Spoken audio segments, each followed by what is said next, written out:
Paul Bodnar, thank you very much for agreeing to an interview for my book, A Restored Earth. How are you? I'm well, thank you. Thanks for having me. Thank you, Paul.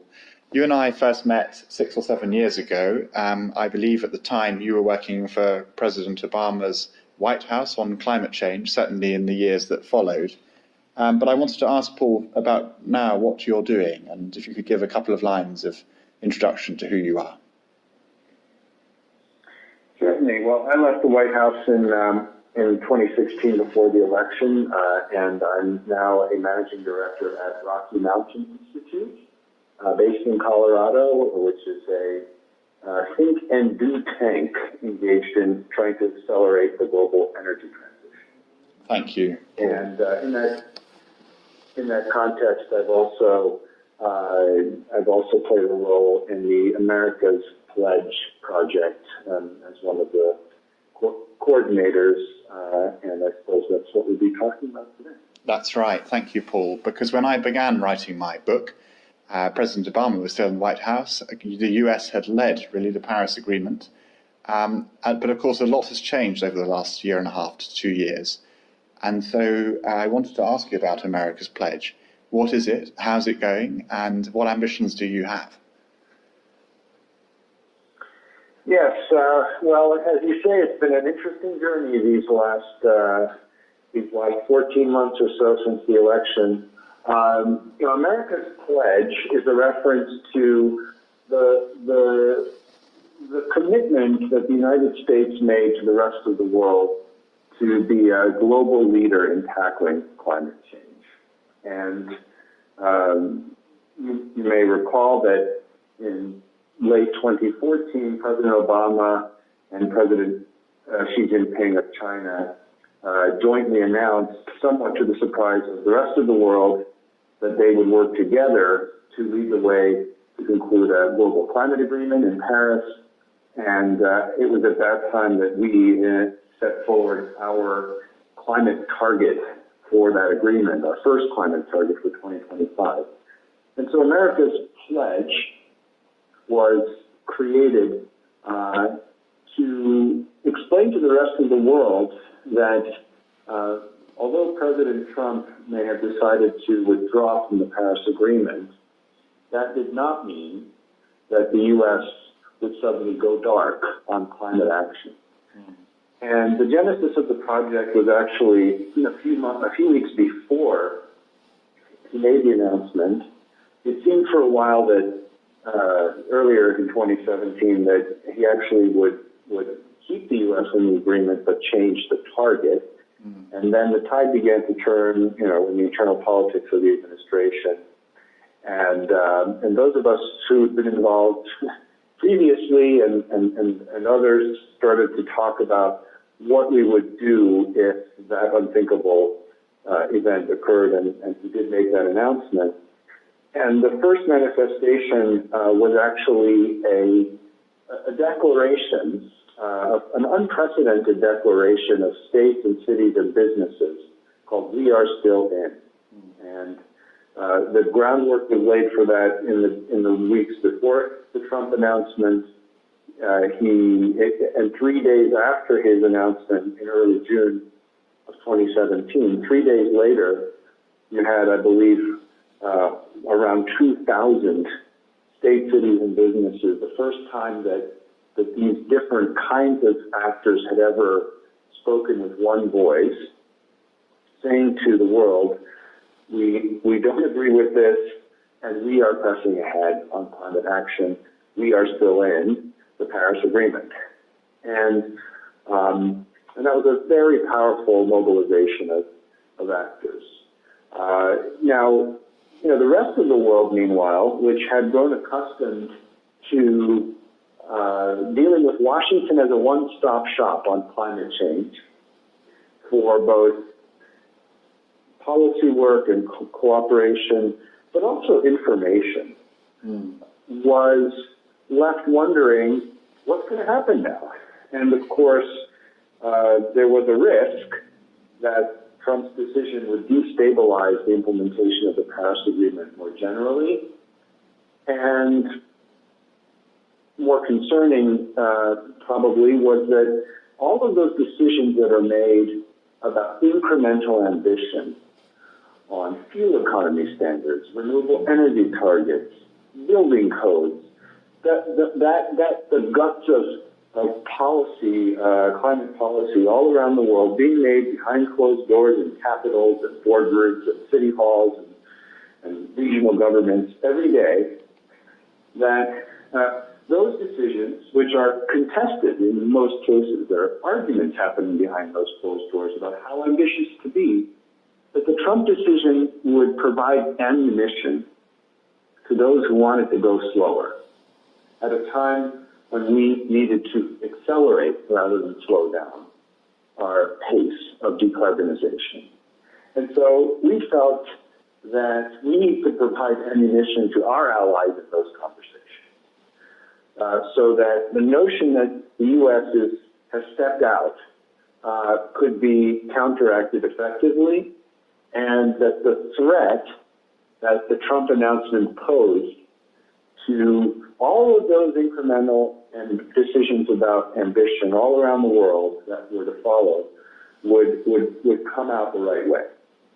So we paired this mobilization effort, the We Are Still In declaration, which had more and more signatories as the year went on, with an analytic effort that aimed to present to the international community clearly and in the language that they understood what was going on in the United States if you took the federal government out of the picture, which was not a question that people really had felt the need to ask before, knew the answer to.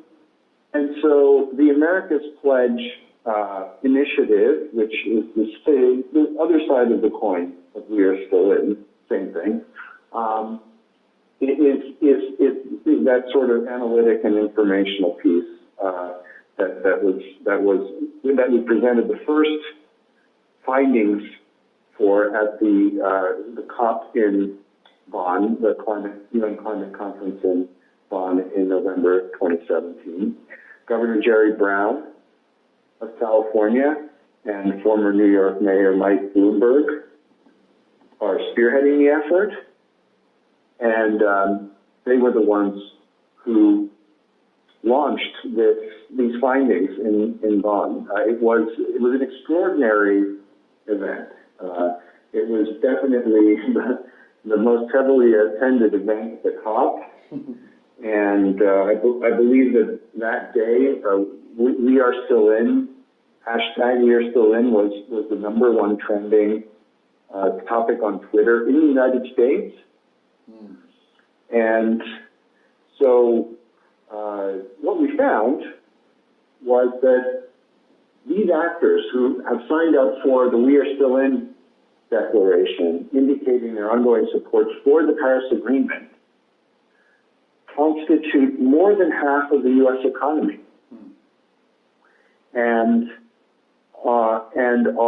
would be the third largest economy in the world if they were walking around as a nation state at the COP. You know, they only behind the U.S. itself and China. And so that was a very powerful message, because it answered the question, well, what does this all add up to? It's nice to see all of these climate leaders with their pitchforks marching in the street, but does it really matter in terms of the scale of U.S. emissions? And so I think we were able to show, yes, it does matter. And then we presented all sorts of other analysis describing what are these guys actually doing? What are the states doing? What are the cities doing? What are the corporations doing? What does it all look like? What's going on in the transport sector, the electricity sector, et cetera, et cetera. So that was the genesis of the project, and that's where we got to in 6 short months through November. Amazing, Paul. Thank you. It must have been a roller coaster ride and thrilling and certainly exciting to watch from the outside. You mentioned corporations in the list. Are these some of the biggest and most important corporations in the US? Yes, they are. They include some of the internet giants. They include some of the big, technology companies. They include Walmart. Walmart being the largest employer in the United States.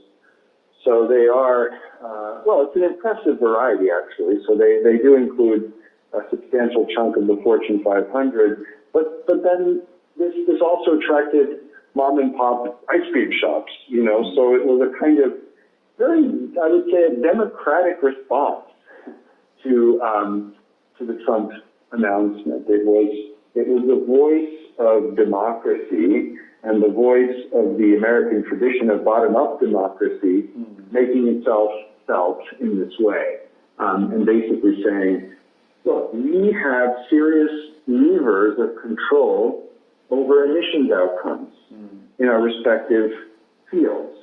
States do, cities do, companies do. The decisions we make can materially influence U.S. emissions. This is not just a statement of principle. Another part of the analysis we did shows that the states and cities and businesses that have adopted actual greenhouse gas emission reduction targets, absolute targets, akin to the national targets that countries have adopted in Paris. If you add those up, different metric than asking who supports the Paris Agreement. So if you add up all of those targets and you account for double counting, that too is half the U.S. economy.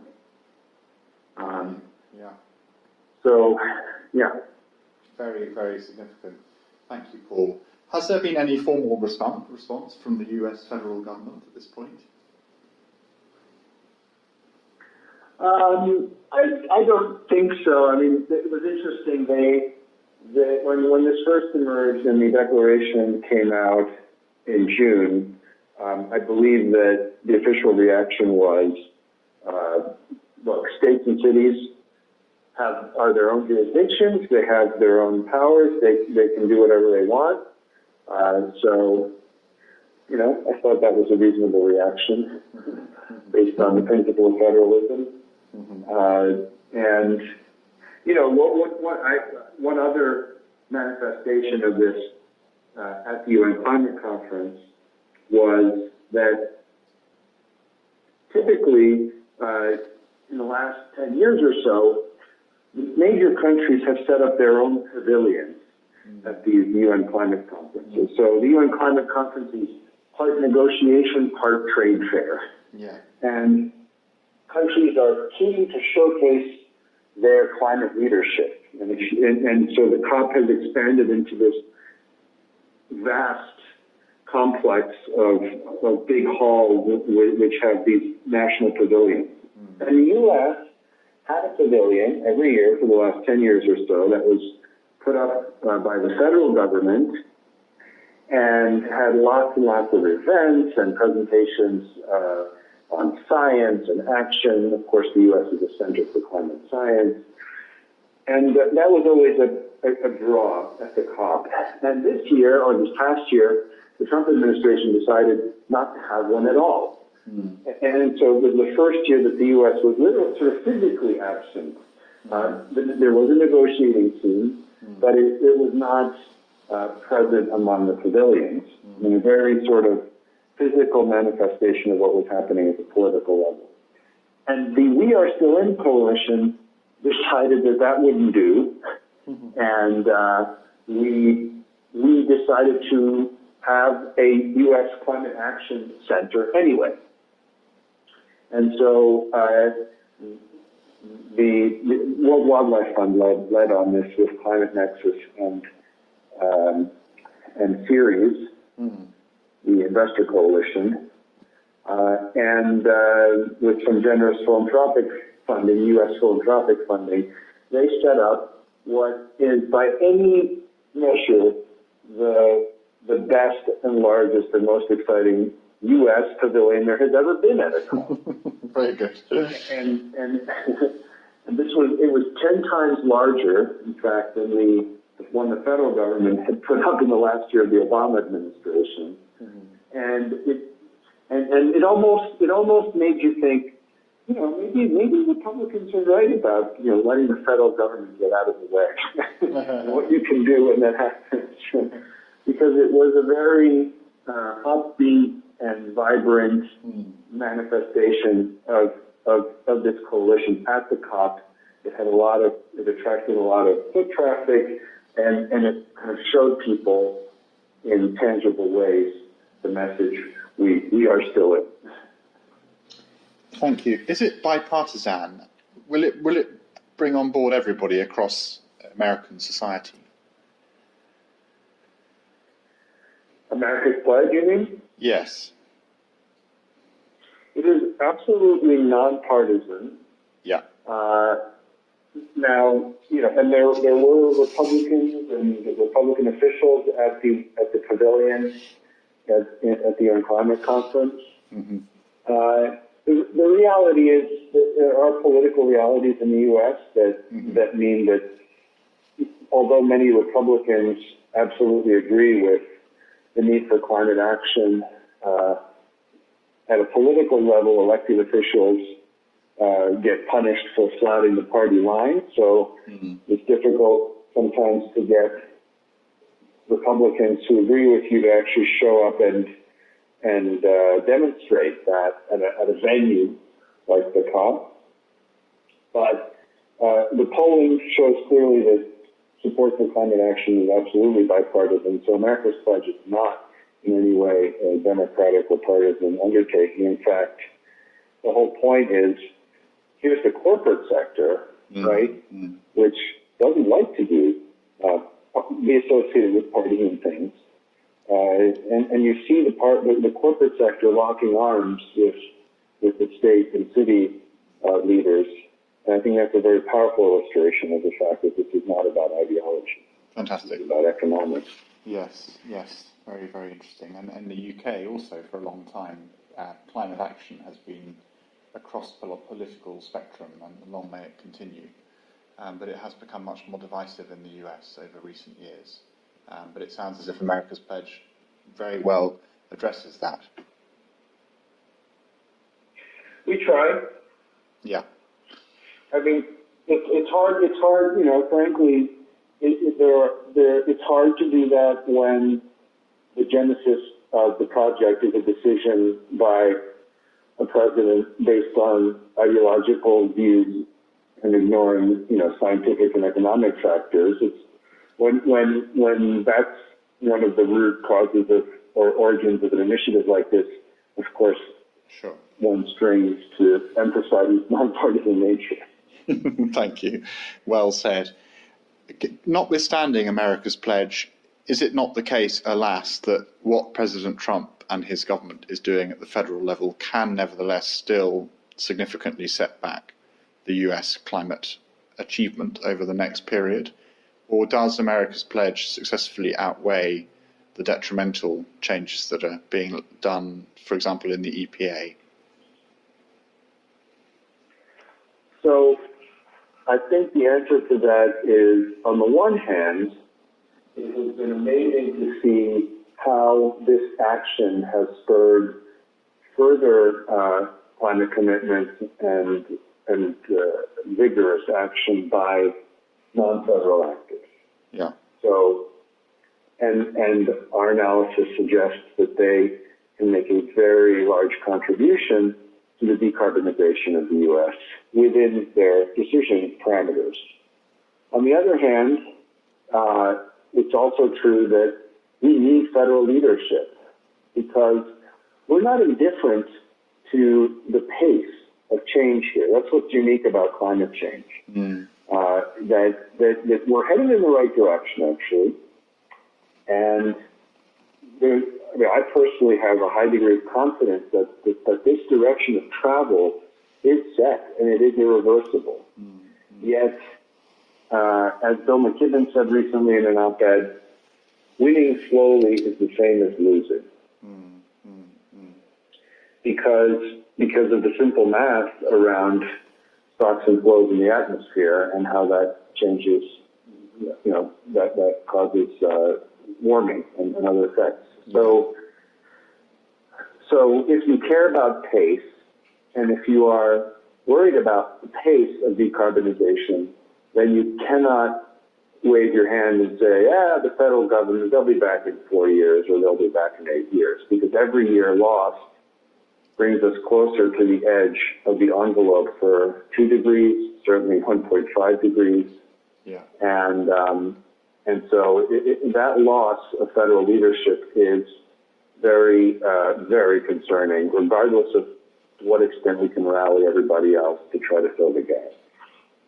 Thank you, Paul. That's sobering and I'm sure well said. Nevertheless, America's pledge is flourishing and growing, and I assume that there's no limit to the ambition that you have. Right. Now, I think there is a limit in the sense that this is not trying to replace the United States on the international stage. Yeah. We're not trying to walk and talk like a nation state in this project. This is really about 2 leaders above all, Michael Bloomberg and Jerry Brown, saying we have a global platform and we're going to reach over and build a bridge over Washington from the heartland of the United States to the rest of the world and make sure there's a lot of communication and traffic across that bridge, even if sadly Washington is not playing the game. But this is not, America's pledge, just to be clear, is not a super aggregation of commitments. It's not replacing the incredible work that's been done on various state and city and corporate platforms, ranging from We Mean Business to C40 and the Global Covenant of Mayors, to the Under 2 MOU. These are all examples of coalitions of states or coalitions of cities or coalitions of corporations that are committed to climate action, and they have their own methods for coaxing commitments out of their members and tracking them and helping them implement them. And what we're trying to do is simply to add it all up and also to provide a communications platform that, again, to build this bridge between the rest of the world and climate leaders in the United States. Thank you, Paul. I have been trying to write an optimistic book, and that became harder when President Trump gave that speech on the lawn of the White House, however long ago it was now. Nevertheless, America's pledge has given great cause for hope, as have lots of other things that have happened in the past year or so of writing. And I've tended to ask my interviewees towards the end of the interview, how hopeful are they, how optimistic are they in light of the challenges before us, that we can still put the world on a better course, address climate change and environmental degradation and the rest. And so if you'll forgive me asking you the same question, in light of what you're doing now and all that you see before you, how hopeful are you that we will manage to address climate change and that the US will retain its leadership in this sphere? I'm very hopeful. Again, I think we are turning a corner on this. What I don't know is how bad it will get. So, the basic science and math means that there are impacts that are now unavoidable. The last few years, I believe, we are if we're aiming for 1.5 degrees, for example, we're already at 1.1-ish, above pre-industrial levels. That's uncomfortably close.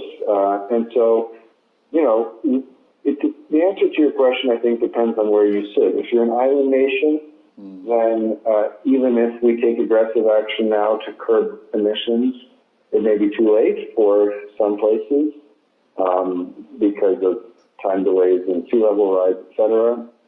So overall, I think we will manage as a civilization and as a species to pull ourselves back from the brink of true catastrophe. Should we pat ourselves on the back for that? I suppose, in a sense, because we are dealing with a problem whose nature is not well suited to the way we have designed the political world. We've divided the world up into 196 little pieces, where regardless of the political orientation of each little piece. Everybody's focused on maximizing their own short-term interests.